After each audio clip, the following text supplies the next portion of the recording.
Hello students, so welcome back to the channel. So in this video we're going to be proceeding with our organic synthesis revision. So make sure that you're taking notes and like the video so that it gets forwarded to the students who are seeking for the same knowledge. So the video is presented to by Yusuf, and you'd better subscribe to the channel and share the video to your colleagues so that you can all benefit as a team. So proceeding, we are going to be covering or handling benzene together with its derivative, which is going to be methylbenzene, which is also known as taurine.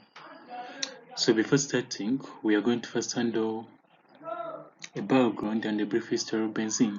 So benzene is one of the main compounds that is going to be asked in our examination papers, and I hope you know that by now. So according to this revision, we first look at the preparation of the particular compound you are dealing with, and then later we handle the reactions that are going to involve or that are going to get involved into that specific reaction. And then later we also handle the revision questions that can be asked under the area that you have summarized or revised. So when you look at benzene, benzene is mainly derived or prepared from ethane. Now in the previous video, we saw how ethane is prepared from calcium carbide, and then we say that ethane is a gas. So mainly, we prepare benzene ring, or we prepare benzene from ethane, and the common reaction for students is organonickel catalyst at a temperature which must be specified, 60 degrees Celsius, to give us benzene. However, sometimes students tend to space up this catalyst or tend to space up this word organonickel. It must not contain any space. If you want to space it, make sure that you put an hyphen. So organonickel catalysts, do not write cat. There is no abbreviations in examination halls or during marking. So if you write cat, it's going to be cancelled or marked wrong, because CAT is not an abbreviation to represent anything in chemistry. So you simply write everything in full, organonickel catalyst. And in the previous video, we said that we put reagents on top of the arrows and then we put conditions down the arrow. So this is the number one reaction that is used to prepare a benzene ring. However, you can also add a reaction showing that we can prepare this benzene ring by simply getting iron as a solid. So for this reaction, the temperature may not be specified. So you simply get your iron, Fe, and then you heat. So that's another reaction that can easily give us benzene ring. So if at all you may misspell this, I highly encourage you to go with iron together with heating to attain your benzene ring. So from that, let's cross to sodium benzoate. So you can also derive benzene from sodium benzoate or benzoic acid. So remember that I told you the reaction for soda lime and heating can either work for a sodium carboxylate ion or simply a benzoic compound, benzoic acid compound. So even if you're having sodium benzoate or benzoic acid, you simply introduce your soda lime as a reagent, you put it on top of the arrow, and then you heat to attain your benzene ring. And that's how we can prepare benzene from either benzoic acid or sodium benzoate ion. So proceeding, we can also derive our benzene from benzene sulfonic acid. However, this reaction is not common, so it's not highly encouraged to be used. But since it's from the standard book of organic chemistry by Paul Brice, which we usually use for marking, then if at all as a student, if at all you can memorize it, you may use it to shorten up your synthesis. So from benzene sulfonic acid, you can use acidified water. Now notice the arrangement for this. We brought water first and then we brought the acid last. Remember what I told you in the first video? I told you that this is the appropriate arrangement to indicate acidified water. We only bring the acid first and water molecule last only when you're dealing with alkenes, converting them into an alcohol, or when you're dealing with a esterification reaction. So for benzene sulfonic acid, acidified water is going to be written in this format, with the water molecule coming first, stroked with an acid at a condition or temperature of 100 degrees Celsius. So the sulfonic group is going to go away, and then we are going to remain with our benzene ring. So another reaction which is quite common and commonly used is going to be zinc dust. Now there are two ways of writing this reaction. When you're writing zinc dust, you make sure that everything is in terms of words. If you decide to use symbols, do not say zinc and then you write dust. Do not mix symbols with words. So if at all you are trying to say zinc in terms of dust, you simply write zinc and you put a solid state as a subscript, and then the condition for that is going to be simply heat. So what it does, it takes away the hydroxyl group, and then we remain with our benzene ring. So the other one is going to be catalytic reformation from cyclohexane. So from cyclohexane, after preparing it, we can simply use platinum catalyst at a temperature of 500 degrees Celsius and 15 atmospheres to attain our benzene ring. This reaction is very common with mock bodies and some years in UNEP. So if at all you have in your cyclohexane, you simply introduce your platinum catalyst. At conditions of 500 degrees Celsius and 15 atmospheres, you're going to attain your benzene ring. So part F is going to be from benzene diazonium chloride. So from benzene diazonium chloride, you can simply use acidified water and you warm, or you can simply use this the phosphonic acid. So phosphonic acid is written like this. So when you introduce it to your diazonium salt, it can either have this chloride or it may not have the chloride. So if you introduce that acid, sulfonic acid to it, we are going to get our benzene. Or simply, now if you introduce acidified water and warm, which is a reaction commonly used, if you introduce acidified water and you warm as a condition, you are going to first attain phenol. So after attaining phenol, I hope you are summarizing this. After attaining phenol, we simply eliminate this hydroxyl group by this first reaction, heating it with zinc dust, then to attain our benzene. But if you want to go straight, we simply and only use phosphonic acid without any condition. So another way we can prepare benzene or our benzene ring is going to be coming from Grignardi synthesis. Now remember that I told you the arrangement for acidified water, the water molecule should come first and then the acid molecule should come last. So for Grignard, after using the magnesium element together with the magnesium halide, you always have to acidify to eliminate those two components. So the acid removes the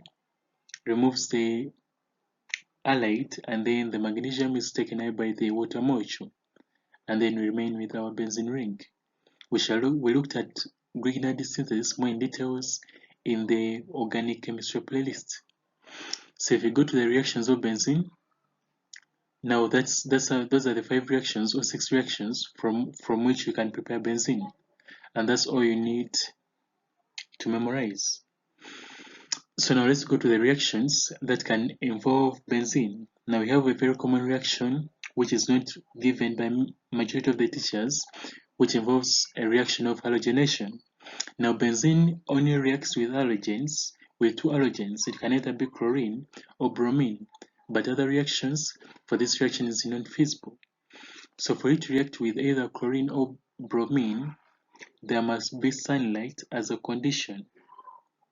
Or some books may suggest ultraviolet light, for as long as there is a light condition. Bromine is going to react and remove all these unsaturated pi bonds within this benzene ring. And then each and every carbon is going to attain an halogen atom. So we shall end up forming a compound which can be named as 1, 2, 3, 4, 5, 6. We are giving these figures simply because each carbon atom has taken an halogen atom. So 1, 2, 3, 4, 5, 6 hexa, then you follow it with the name of the halogen. If it's chloro, you say chloro. If it's bromine, you say bromo. And then lastly, benzene. Remember, when you're naming organic compounds, we do not skip spaces. So Roman number 2, we are going to go to reaction of benzene with chlorine and bromine in presence of a given catalyst. So let's look at it, and this is known as Lewis acids, whereby we introduce an halogen carrier. Now in the previous video, we already made it clear that whenever I say an X, it's going to represent an halogen. And halogens are group 7 elements. That is to say chlorine, bromine, and iodine. Fluorine is not engaged in the organic chemistry reactions due to its high electronegativity. So for this, we react an halogen such as chlorine, bromine, or iodine in presence of an halogen carrier. And we do that either with aluminium chloride or iron-3 chloride. Those are the main halogen carriers that we use. So what happens is that it's going to create an electrophile that's going to react with this benzene ring to give us an halobenzene compound. So X can either be chlorine, bromine, or iodine. So the next reaction is going to be the sulfonation reaction. So whenever we are forming sulfonic acid, when you use fuming sulfuric acid, there's a condition which is required, which is going to be warming. For this case, it's not heating, it's strictly warming.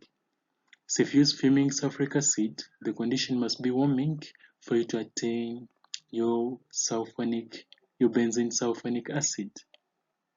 I hope that is clear. So use fuming sulfuric acid as a reagent, and then the condition must be warming. Now the next reaction is going to be the nitration reaction. Now we have to be very specific with this reaction because majority of you make misarrangement of reagents and then you lose marks. This is called a nitration reaction. You are nitrifying the benzene ring.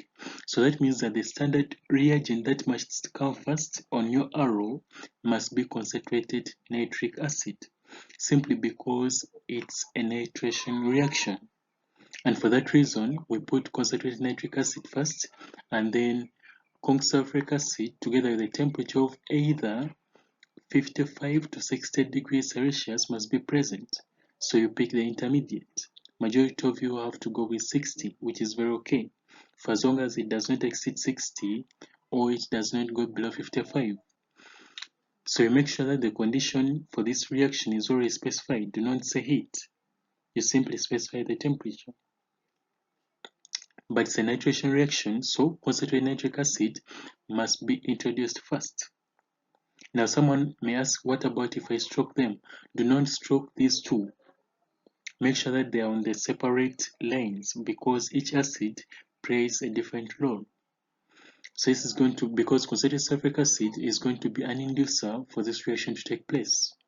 So for that reason, you make sure that concentrated nitric acid is above the arrow, then you put sulfuric acid below the arrow stroked with a condition which characterizes that inducer, which is going to be 60 degrees Celsius, or a temperature that lies between 55 to 60 degrees Celsius. It should not go below that. So since it's a nitration reaction, we shall get our nitrobenzene. Now the other reaction we are going to look at is going to be an electrophilic substitution reaction, whereby we introduce an alkene and then an acid for us to create an electrophile that can later add up on this benzene ring. Remember that the benzene ring only undergoes electrophilic substitution reactions, whereby we replace an hydrogen atom for the compound that we are adding. So what happens here is that this hydrogen ion from the acid comes and adds itself onto this carbon atom with higher number of hydrogen atoms. So it's going to leave this carbon atom to be a carbocation.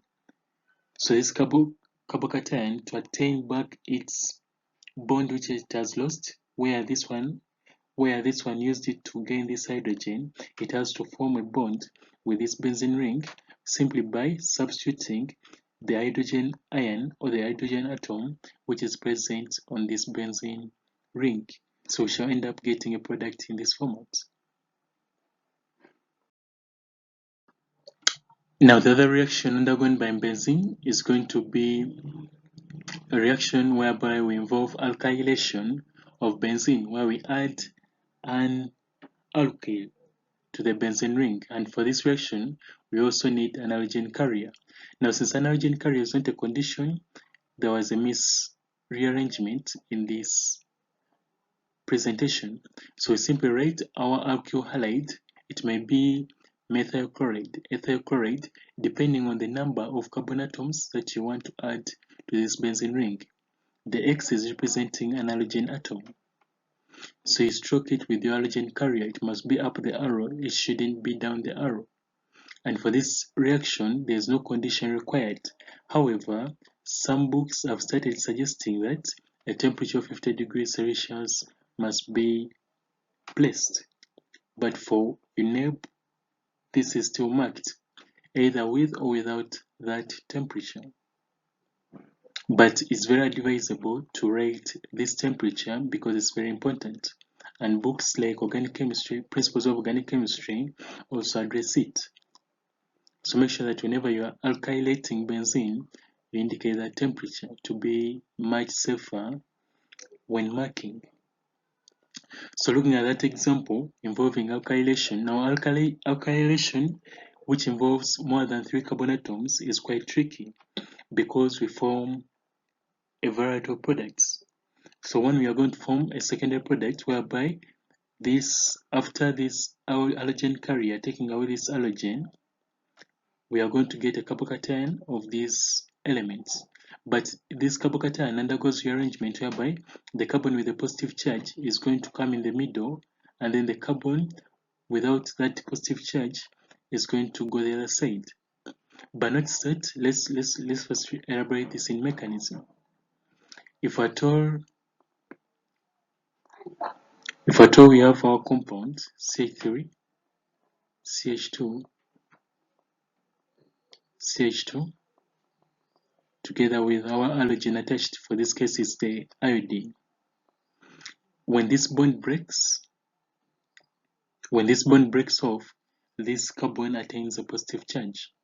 But this specific compound is going to undergo rearrangement and make this carbon in a positive charge. It cannot be at the terminal end. It's going to reposition itself within the middle end. However, some of it is going to remain like that. So that's why we are telling you that since it gets repositioned in the middle, that means that the other compound or the other element that is coming is going to be of a secondary, is going to be attached to the carbon in the middle place. The hydrogen which has been replaced is going to attach to the other carbon atom to replace the bond which has been lost, and we shall get the secondary product to be the major product and the primary product to be the minor product due to that rearrangement that takes place. So we are going to call this to be an acylation reaction. So let's first look at an example of an acylation reaction which is going to involve the same mechanism but different routes. So for this, when you talk about acylation, it simply means you are adding a carbonyl compound. So the R group represents an alkyl group. It may either be methyl, ethyl, or propyl, depending on the length of the carbon chain that you're adding. The X is going to represent an halogen atom, and then iron halide is going to be the halogen carrier.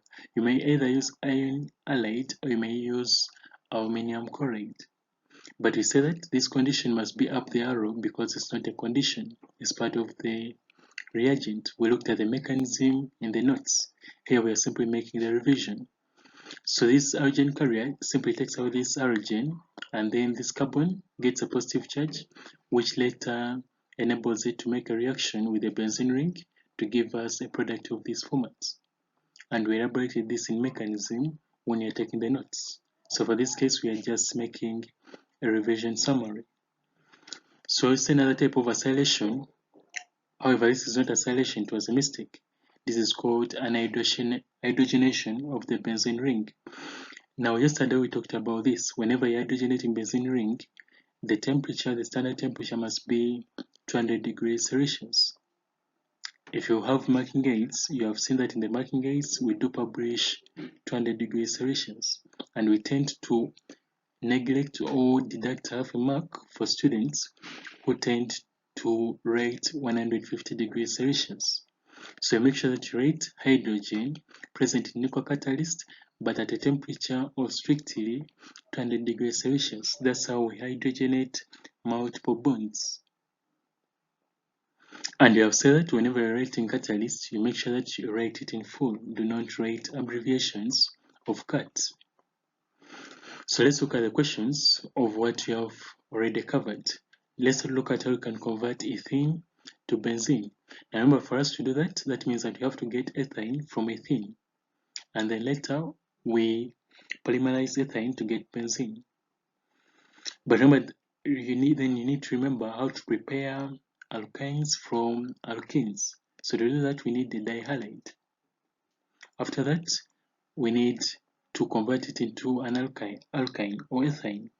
And remember that for this reagent or for this reaction, we say that ethanol must be upwards. Now, whenever you're getting an alkyne from a dihalide, we expect you to use excess reagent. However, this word may not be considered for you to lose marks, but it's very crucial for you to indicate that you are using excess reagent to attain an alkyne, simply because majority of their reactions involves two steps. I hope you saw in the notes when you are making the mechanisms. So that means that we need excess reagent. So after getting ethane, we polymerize it either with organonickel catalyst at 60 degrees Celsius to get benzene, or you can simply use iron. You can simply use iron solid and you simply heat. You're also going to come up with that very product, which is your benzene ring. So we are going to advance that. So from ethene to cyclohexane. So I've already explained up to this step. So how are we going to get our benzene to this step? So we simply use hydrogen. There was a misarrangement. Now make sure that you don't rearrange your reagents, because we consider the arrangement for you to get a mark. Now also, when you're making your arrows should not contain boxed shapes. However, I did this because it was the only easier way to minimize the space. So you make sure that the arrows, if at all you're going to the next line, they are straight. We do not have an arrow which makes a corner. So you always avoid such arrows. You put the reagents above the arrow and then the conditions down the arrow. So I've said that hydrogenation using nickel, we are going to be using a temperature of strictly 200 degrees Celsius. So let's advance a bit. So part C, we are going to come from ethane to benzene sulfonic acid. So after you getting your benzene, we simply use fuming sulfuric acid, but you say that we give this a condition of warming. Whenever you're using fuming sulfuric acid, you make sure that you warm for you to attain your benzene sulfonic acid. So going to the next part, we get phenylethanol from ethene. So first we have to get our benzene ring, according to the way we explained earlier on. After that, since we are having this word ethanol or Ne, that means that we are having some kind of a carbonyl compound, and we say that we only get carbonyl compounds from benzene through acylation reactions. So since we are having ethanol, that means that we need to add a carbonyl, or we need to add a chain of 2 carbon atoms due to this term eth. Eth means 2 carbon atoms. So we need an organic compound of 2 carbon atoms. That's why I introduced this compound, which is myoacyl halide. Then I struck it with an halogen carrier. This halogen carrier is not a condition, so make sure that you put it above the arrow. You struck it with the halogen carrier, either aluminium bromide or it can be aluminium chloride, to get the product that they wanted, phenylethanol. make sure that the arrows are not boxed. You make sure that the arrows are straight and they are diagonal in case you are changing to the next line.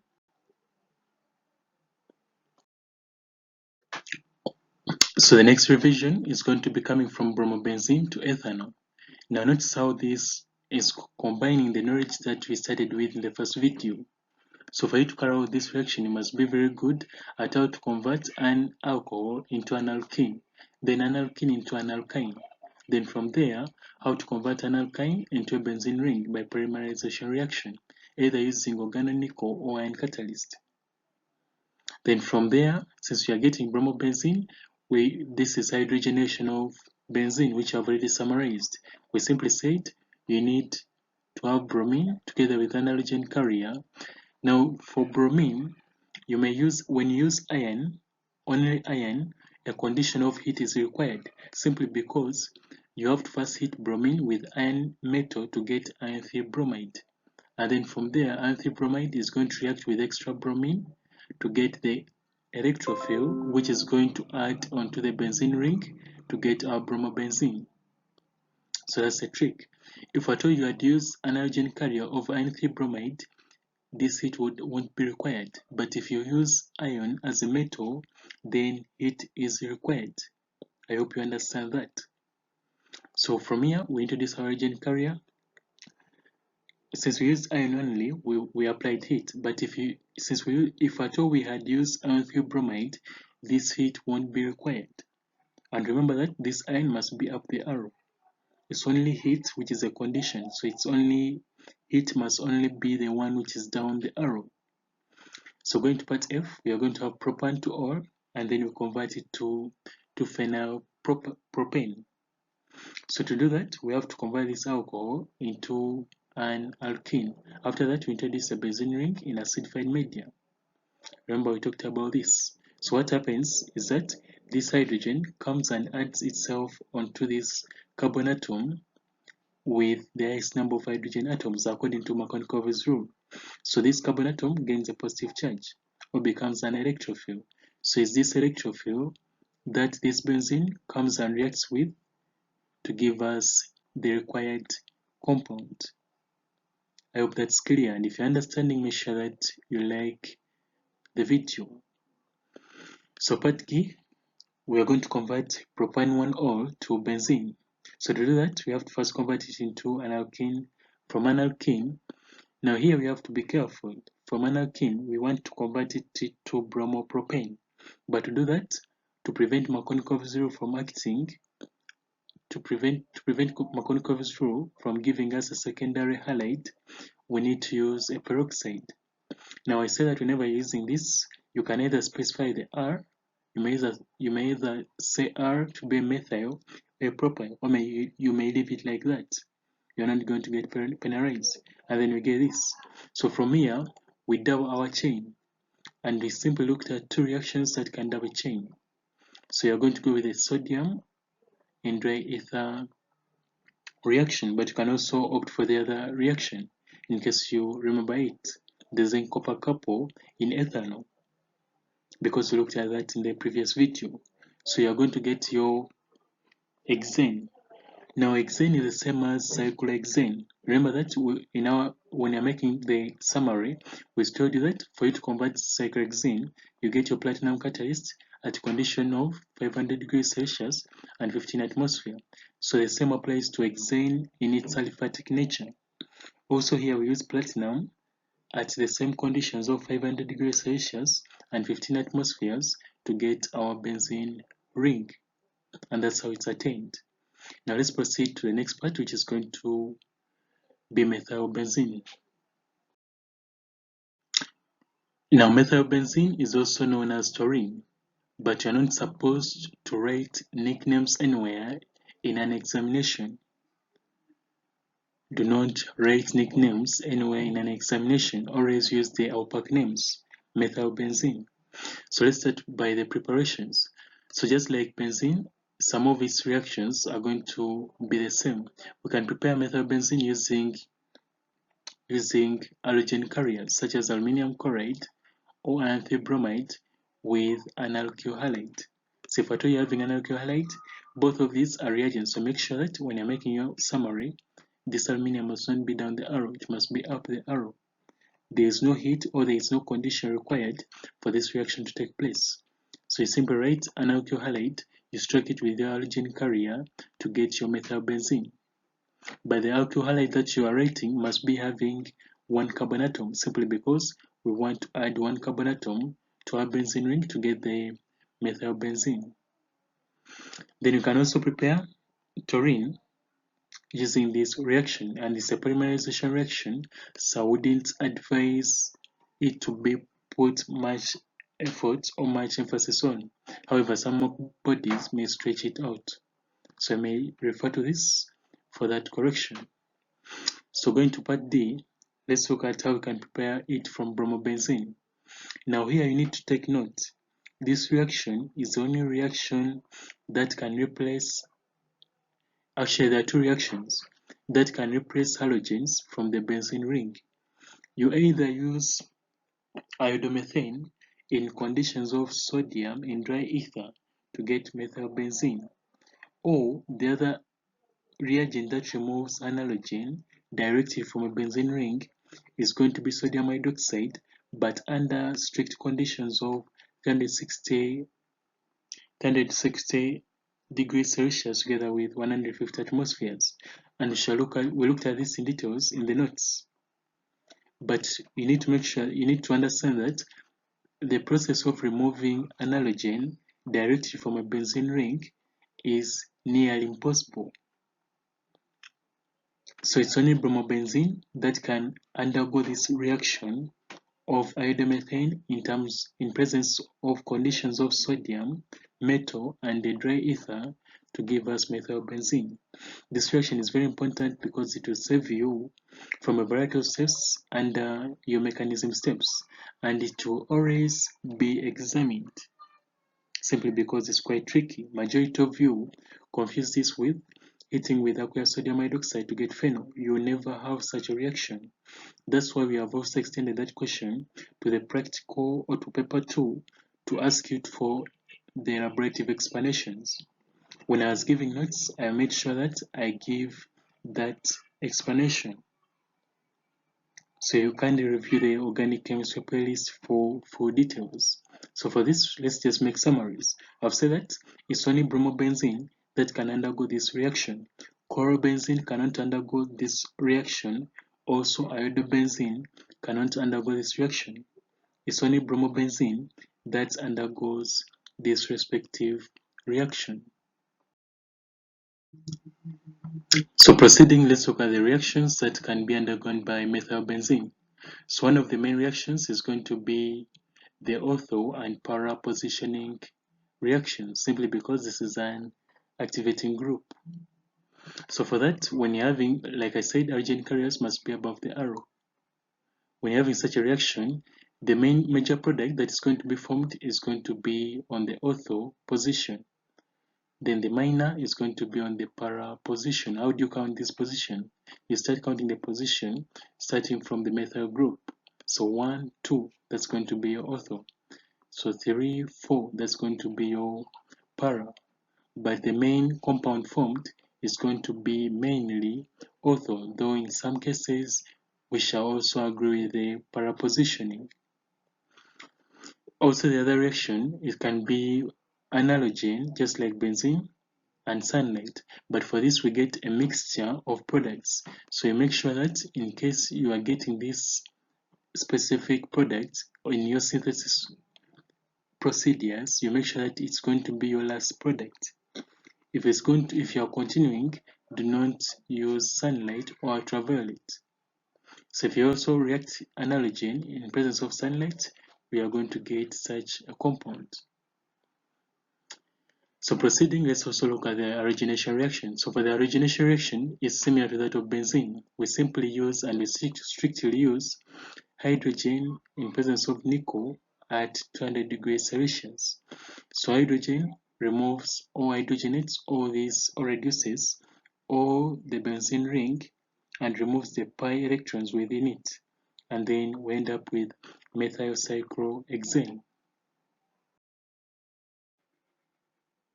So with that, let's also look at the oxidation reaction. So methylbenzene can easily be oxidized to get benzoic acid.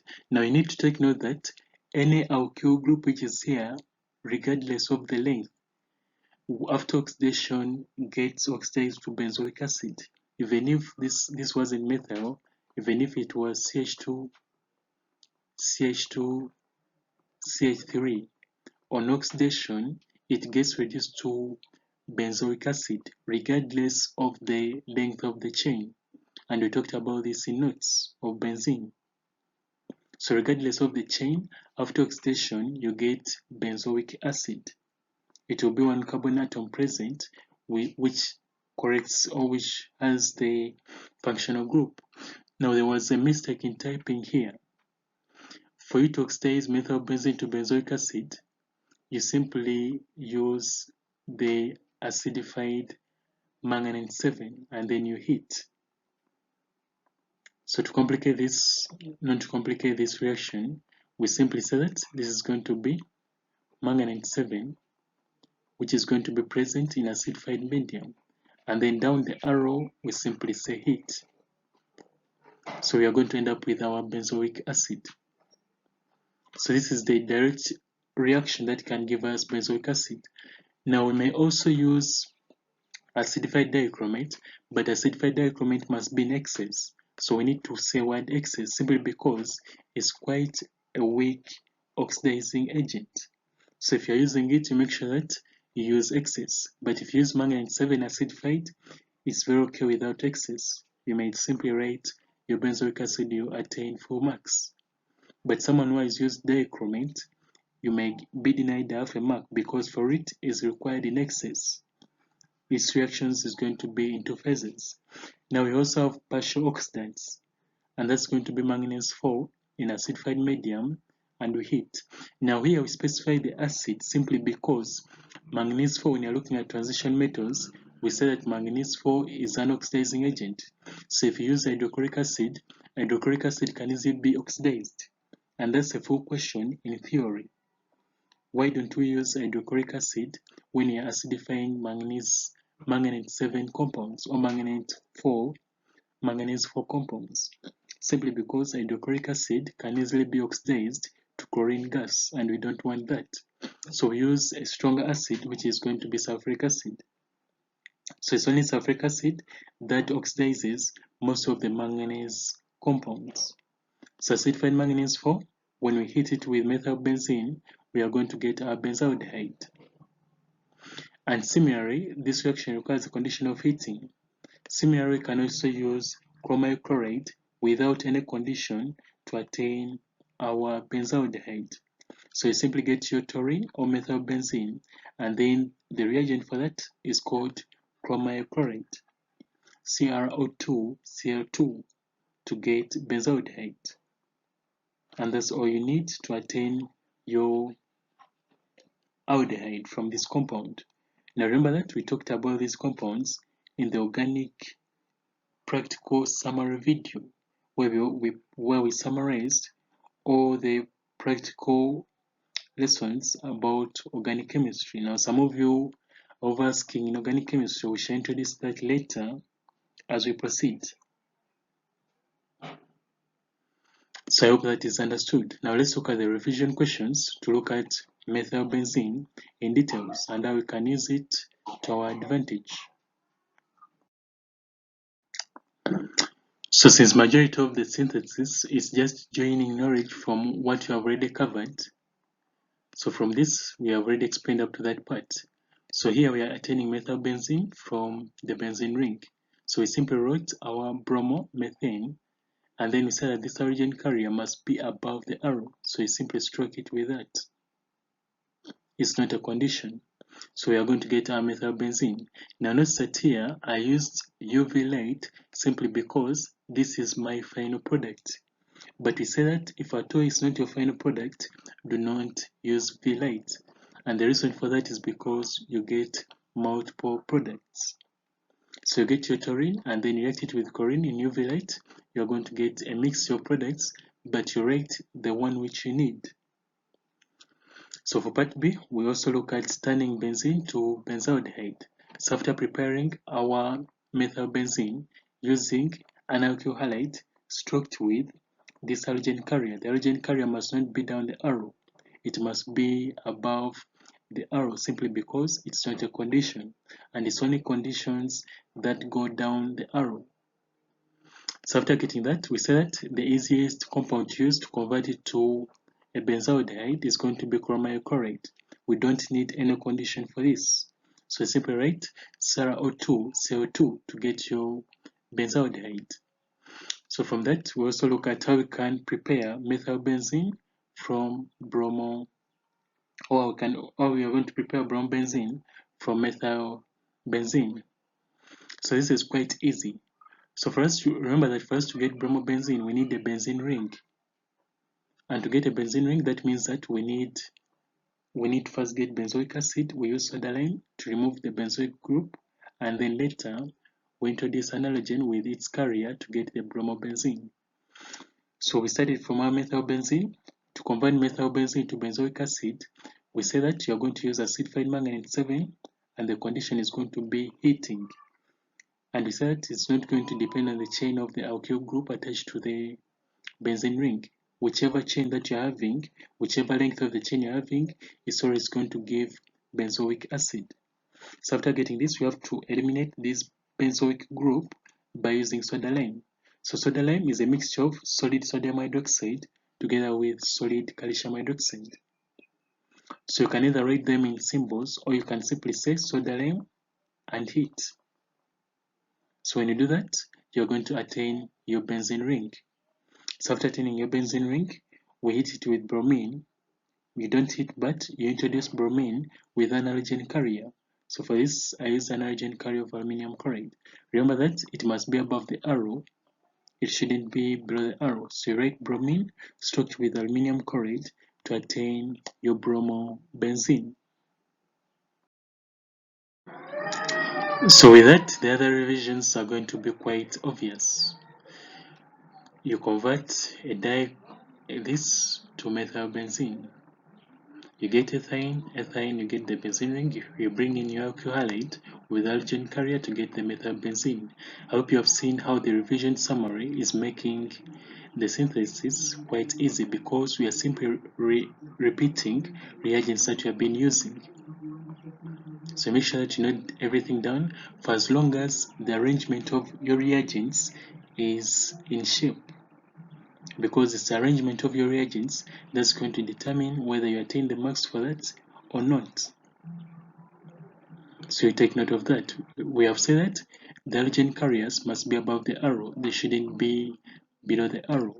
And then we have said that whenever you're using potassium hydroxide in an alcohol, when you're preparing alkynes, most of the reagents must be in excess. So it's advisable to write that, simply because majority of their reactions occur in two steps. So for that, you make sure that you stroke your potassium hydroxide together with ethanol. So the condition that you should put down the arrow is going to be heat. The others are just repeating themselves. It's about a matter of practice using your question bank.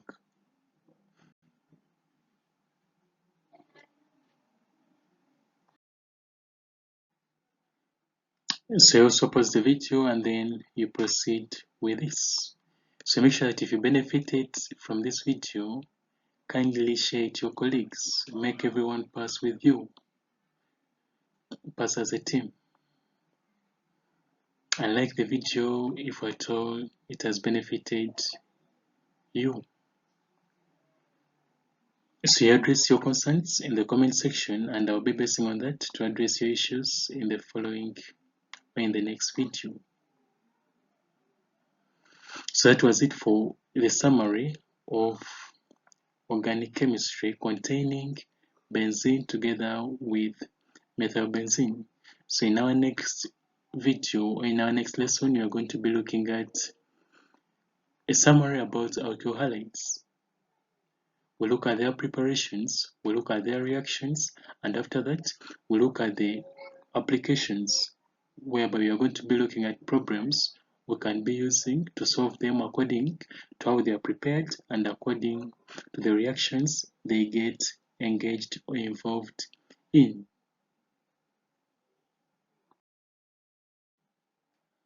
So that was it for this video. Make sure that you like the video, subscribe to the channel, and then share the video to your classmates. So I meet in the next session.